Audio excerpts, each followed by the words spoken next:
How can faculty get accessible in 2023? Now is the perfect time to begin making all of your online content accessible.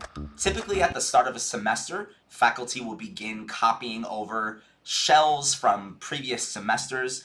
This is a great time to walk through some of that content and ensure that everything has been updated to meet accessibility standards. It can be overwhelming to think about all of the content that needs to be updated and made accessible. We have our websites, our courses, instructional materials, promotional materials, and the list kind of goes on and on. My recommendation is to start with any new content first. You can begin with making the learning management system content accessible first. If you're working within Canvas, you can begin making the Canvas pages accessible first, and then move on to other media like closed captioning for videos, making sure your PowerPoint files are accessible, ensuring that your PDF files and Word documents are also accessible, and finally, taking a look at any communication you have with your students to ensure that your accessibility best practices have been implemented. There are a lot of rules and regulations when it comes to accessibility, but sometimes you just need someone to explain it in a simple method, and I hope that this video provides a snapshot into some of the most commonly asked questions that I received for 2022,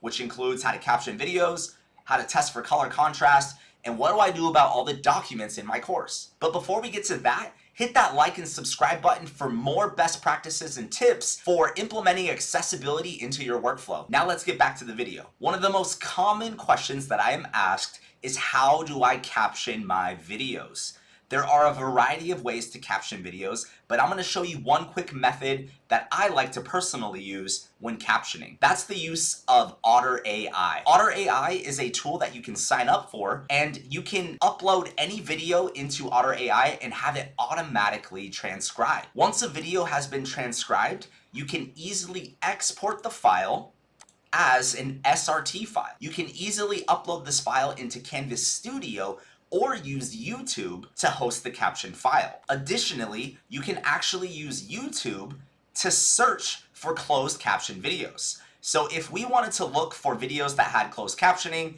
I would say something like art history, and under filters, I'm going to select the subtitles CC button. This will only display videos that already have closed captioning. So this is a quick method for searching for videos that are already closed captioned to avoid the process of using Otter AI or a paid for service to create a transcript. Another common error that I get asked about is how to test for color contrast. If you have text that is a color that's going to fail, like let's take this yellow font for an example, and I make the font size much larger. There are multiple ways to test for this color contrast. For example, we could use the built-in Microsoft Word accessibility checker to test for the color contrast, or we can use a third-party tool called the Color Contrast Analyzer. If I select this Color Contrast Analyzer that's already been installed on my computer, it will launch a program that I can then use to test the foreground and the background color.